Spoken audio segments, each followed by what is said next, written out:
Muito bem, pessoal que está nos acompanhando aqui nas redes sociais da Rádio Montenegro FM. Nesta tarde de segunda-feira, eu estou aqui no HM Regional, em Montenegro, com o Dr. Túlio Farré, mastologista que atende aqui no hospital, para a gente poder falar um pouquinho sobre o Outubro Rosa, mais precisamente sobre o câncer de mama. Então, primeiramente, boa tarde, doutor, tudo tranquilo? Boa tarde.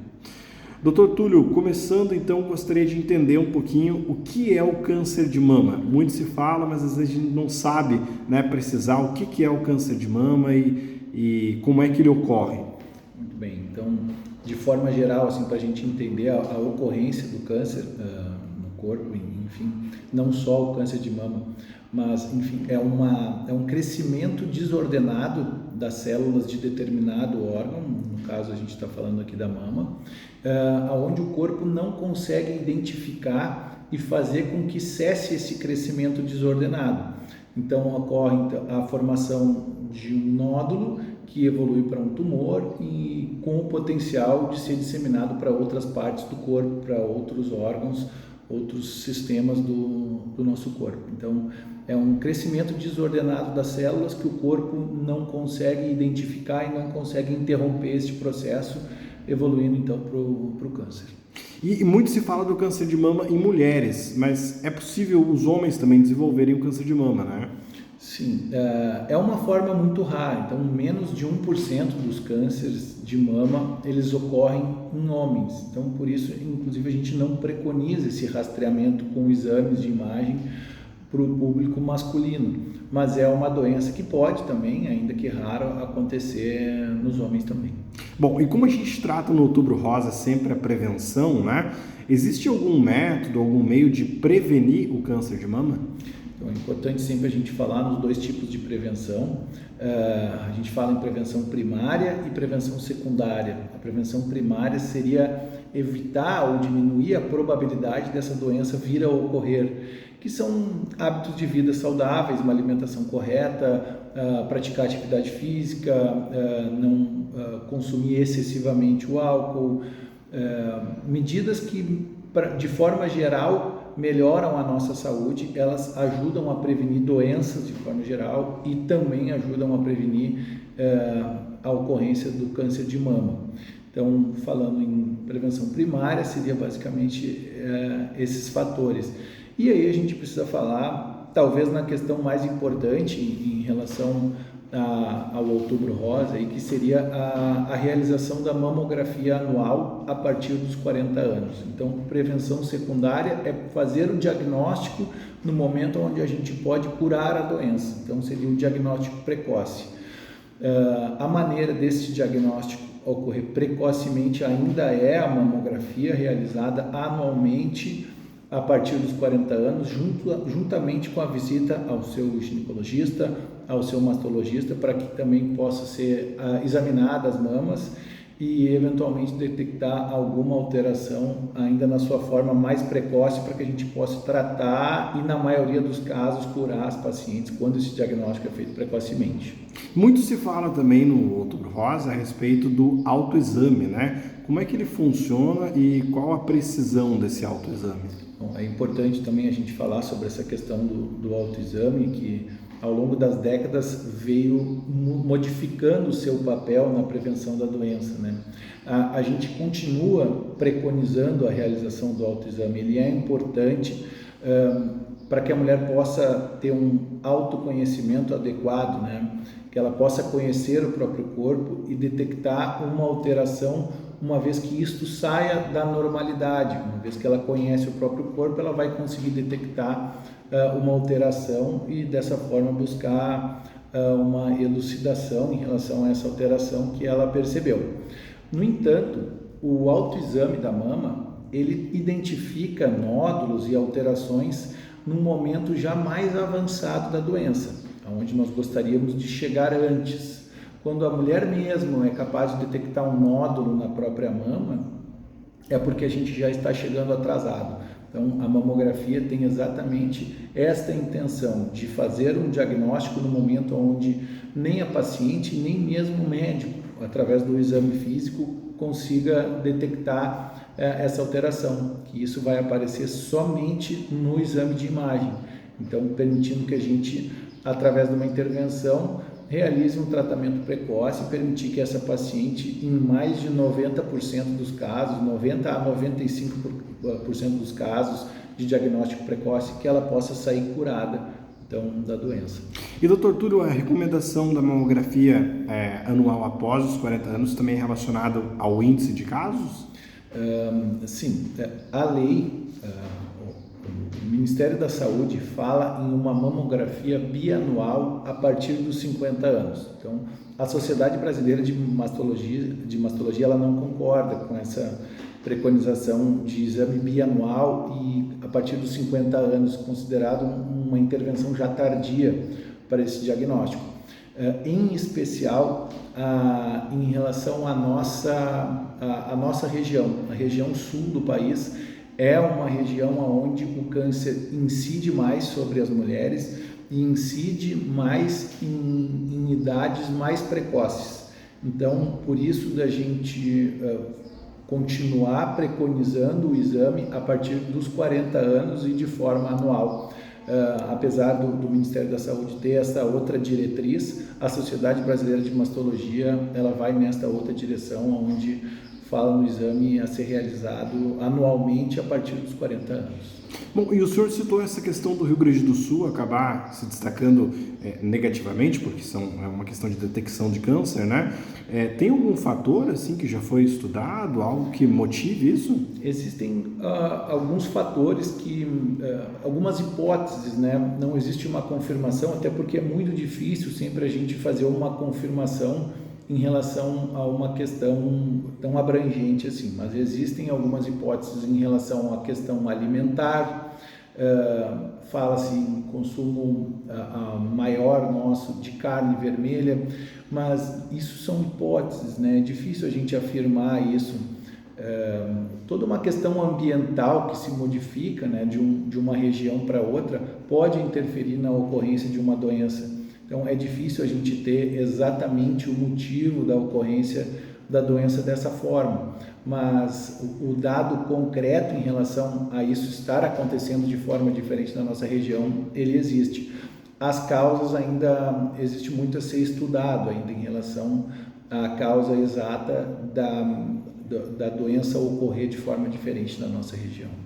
Bom, e dada a infelicidade da mulher chegar ou até o homem, no caso, né? Mas do paciente chegar ao caso de ser constatado o câncer de mama, né? Junto ao seu mastologista, junto ao ginecologista, qual é que é o procedimento? Como é que funciona o passo a passo depois de identificado um câncer de mama? Sim.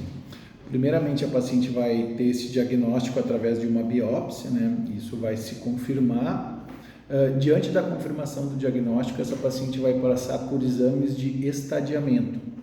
O estadiamento nos diz em que ponto está a doença. Então, a gente pede exames dos demais partes do corpo, a gente faz esse estadiamento através de tomografias, a gente pede um exame que se chama cintilografia óssea, que analisa todos os ossos do corpo para que a gente possa identificar eventualmente alguma metástase óssea, que é uma região para onde o câncer de mama tem uma predileção para enviar metástase.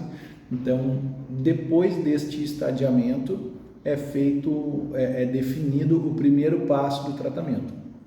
Este primeiro passo do tratamento ele pode ser a cirurgia, pode ser a quimioterapia, onde a gente chama de quimioterapia neoadjuvante, que é a quimioterapia que é feita antes da cirurgia. Em alguma etapa do tratamento pode ser optado ou não pela realização de radioterapia. A gente tem a hormonioterapia, que pode ser feita também de forma neoadjuvante ou após essas outras etapas, e hoje a gente ainda lança a mão, talvez o último tratamento que foi incluído no rol dos tratamentos que a gente pode incluir para o câncer de mama, que é a imunoterapia. Então, não necessariamente as coisas acontecem nessa ordem. Isso vai depender do estágio da doença, do tamanho do tumor na mama, da presença ou não de metástases, de doença fora da mama, né? Então, existem a imunohistoquímica é um exame extremamente importante que vai definir a questão dos receptores hormonais e também de outros marcadores que vão nos auxiliar a definir de que forma a gente vai iniciar esse tratamento para cada paciente. Hoje em dia, o câncer de mama ele é uma doença onde o tratamento é muito individualizado, porque existem muitas nuances em relação ao perfil da doença em cada pessoa. Então, esse tratamento ele é sempre muito individualizado, sendo abordado de forma totalmente diferente para cada paciente. E quando que é necessário ou indicado uma cirurgia? Existe ali, no caso, a retirada da mama? Como é que funciona? A cirurgia ela pode ser uma setorectomia, que é uma retirada de uma parte da mama, ou pode ser feita uma mastectomia, e essa mastectomia pode ser com ou sem a preservação da pele e do mamilo, a depender da necessidade de radicalidade em relação à retirada desta mama. A setorectomia geralmente é complementada pela radioterapia e, eventualmente, a mastectomia também precisa ser complementada pela radioterapia. Então, isto vai depender de uma série de fatores. Vai depender da extensão do nódulo, do acometimento da pele ou não por este nódulo, enfim, uma série de questões que vão ajudar a gente a definir a necessidade de se fazer a retirada da mama ou não e de se fazer a radioterapia ou não para controle local da doença. E existe uma outra parte da cirurgia que é muitíssimo importante, onde é realizada em todas as cirurgias, seja setorectomia ou mastectomia, que é a biópsia do linfonodo sentinela, que é uma biópsia do linfonodo que se encontra na axila, onde a gente injeta um corante ou um radiofármaco ou os dois métodos para que a gente possa identificar este primeiro linfonodo que recebe a cadeia mamária para a cadeia axilar. Esse linfonodo ele é retirado e ele é avaliado durante a cirurgia para que a gente possa saber se esse linfonodo está acometido ou não. Ele estando acometido, a gente precisa retirar os demais linfonodos da axila, e isso já é decidido durante a cirurgia mesmo. Ele não estando acometido, a gente pode interromper a cirurgia da axila uma vez que ele não esteja comprometido, e isso permite que a gente evite uma série de sequelas para esse membro superior dessa mulher, como o edema no braço, parestesias, que são formigamentos na parte interna ou na parte posterior do braço. Então, a gente poder poupar a paciente de uma linfadenectomia axilar, para ela é sempre muito importante, é sempre muito bom para ela poder ser poupada, onde a gente consegue reduzir muitas sequelas relacionadas ao procedimento na axila. Doutor Túlio, a gente ouve muito falar do pessoal que está em tratamento de câncer, não só câncer de mama, mas outros tipos também, entre radioterapia e quimioterapia. Mas qual é a diferença entre as duas e também quais os efeitos que elas acabam causando no corpo da pessoa? Muito bem. A radioterapia, então, é um complemento local em relação ao tratamento do câncer de mama. Ele ajuda a fazer o controle local da doença, na cadeia axilar, na cadeia supraclavicular, que se encontra junto ao pescoço. Então, a radioterapia ela auxilia neste controle local. Os principais para-efeitos, né, os efeitos colaterais da radioterapia, eles vão ser relacionados a queimaduras de pele, que podem ocorrer em vários graus, desde um pequeno eritema, como se fosse uma queimadura de sol, até a ocorrência de bolhas, onde a gente precisa ter uma série de cuidados, e às vezes até é necessário interromper o tratamento para uma melhora dessa queimadura e continuar com o tratamento. Hoje em dia, a gente praticamente não vê mais essas queimaduras de maior grau associadas à radioterapia, devido à modernização dos aparelhos que fazem essa radioterapia. Então, hoje em dia, é praticamente nula a presença desse tipo de complicação, onde antigamente a gente via com mais frequência. Hoje, os aparelhos são extremamente modernos, eles chegam a acompanhar, inclusive, a respiração da paciente para que os raios ocorram exatamente no lugar onde a gente precisa que eles ocorram, evitando que eles passem por órgãos nobres, como pulmão, coração, que ficariam atrás da mama. Então, hoje em dia a radioterapia já está bastante avançada, diminuindo esse tipo de para-efeito, né? E a quimioterapia é uma medicação que é feita de forma sistêmica, ela é feita endovenosa, então é uma medicação que é feita na veia para tentar eliminar eventuais células que já estejam caminhando ao longo do corpo ou que até mesmo já estejam instaladas em algum sistema do restante do corpo. Então, a quimioterapia tem essa intenção de eliminar a doença à distância, diferentemente da radioterapia, que tem essa intenção de auxiliar no controle local da doença. Uma questão que me ocorreu também, doutor, não é tão incomum hoje em dia as pessoas recorrerem a tatuagens, né, muitas vezes feitas no peitoral, ou então até inserir piercing, né, algum material assim no próprio mamilo, né? Isso pode ocasionar algum problema, pode trazer algum risco à saúde? Não existe nenhum estudo que relaciona o uso de piercings ou tatuagens ou algo parecido com a ocorrência de neoplasias. Então, até hoje a gente não tem essa relação desse tipo de adorno ou de tatuagem relacionada à ocorrência de câncer. Uhum. No tratamento, qual que é a importância do acolhimento familiar e dos amigos para a pessoa que está passando por esse processo de enfrentar o câncer de mama? Sim, isso é bastante importante, né? Porque a doença, obviamente, ela impacta uma série de coisas, né? A gente pode falar desde o impacto relacionado à saúde pública ou o sistema privado de saúde, até o impacto no próprio paciente, que é talvez a questão mais importante, mas o impacto que isso causa em cada família, ele é muito importante, ele para a vida da pessoa durante um tempo, né?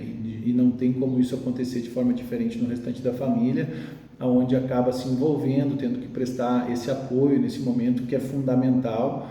E todo paciente que está passando por esse processo, ele precisa desse apoio de familiar, de amigos, dos colegas. Então, se sabe que é um período onde esse paciente vai precisar dedicar e investir muita energia nesse tratamento, e a gente sempre gosta de frisar isso para o paciente, de que ele vai dar um parêntese na vida dele e que a gente vai tentar entregar de volta a ele a vida exatamente da onde a vida parou. Então, é um momento de investimento de energia para que a vida possa retomar e seguir o seu curso normalmente após o tratamento estar concluído.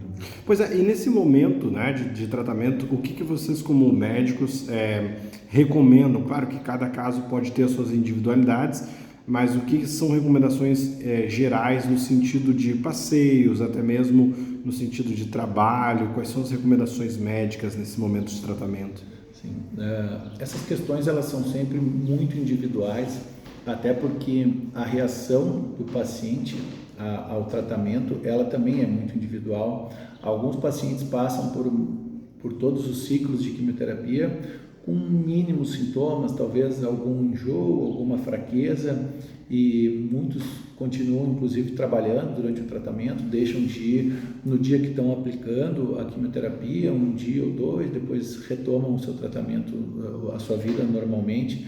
Mas alguns pacientes têm reações muito fortes, onde em algumas situações precisam até de internação hospitalar.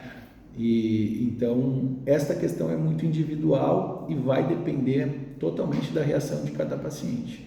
E o oncologista ele vai estar ali presente para que ele possa identificar essas alterações, onde em certas ocasiões ele vai precisar intervir de forma a tratar essa complicação para que ele possa continuar o tratamento o mais cedo possível, né? Para que o tratamento não seja também interferido por essa reação. Então o oncologista ele vai estar sempre atento a essas alterações que podem atrapalhar o tratamento. Maravilha, Dr. Túlio Farré, quanto tempo já na atuação? Eu concluí a minha residência médica em 2015, então já fazem 9 anos já. Ginecologia eu concluí em 2013 para 2014, então já são mais de 10 anos atuando na saúde da mulher e com prazer de poder atuar na região onde eu nasci, onde eu cresci. Então, para mim é muito prazeroso poder voltar e prestar esse serviço para a nossa comunidade. Que bacana. Tu sabes que aqui na região, nas faculdades próximas, a gente tem muitas pessoas que se interessam, né, pela medicina, né? E qual foi teu interesse assim pela área? O que te motivou a querer ser médico e depois passar para essa área em específico?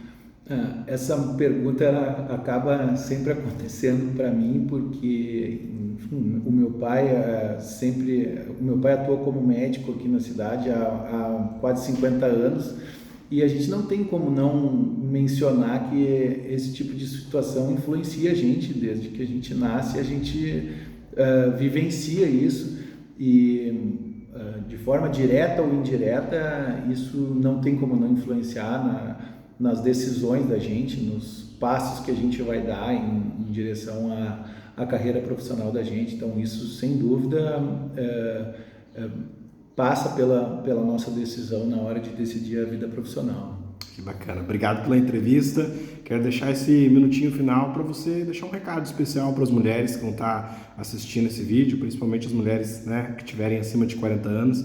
Deixar um recadinho especial aí da sua parte. Exatamente, assim, a gente tem as duas mensagens mais importantes para o Outubro Rosa, que é uma mensagem que é passada no mundo todo. Então o Outubro Rosa ele está acontecendo no mundo todo e a mensagem principal para as mulheres é que elas investam na própria saúde, que elas pratiquem atividade física, que elas tenham uma alimentação saudável, tenham uma vida saudável para que a gente possa diminuir a ocorrência do câncer de mama entre nossas mulheres. E a mamografia, né? A gente sempre fala na importância da realização do exame anual. O autoexame ele é importante, mas ele de maneira nenhuma ele substitui a realização da mamografia após os 40 anos. Então essa é a mensagem principal, é investir na saúde, cuidar da própria saúde e fazer a mamografia uma vez por ano após os 40 anos. Maravilha, Dr. Túlio Farré, mastologista, atuando aqui no HM Regional. Muito obrigado, bom trabalho para ti. Muito obrigado pela oportunidade.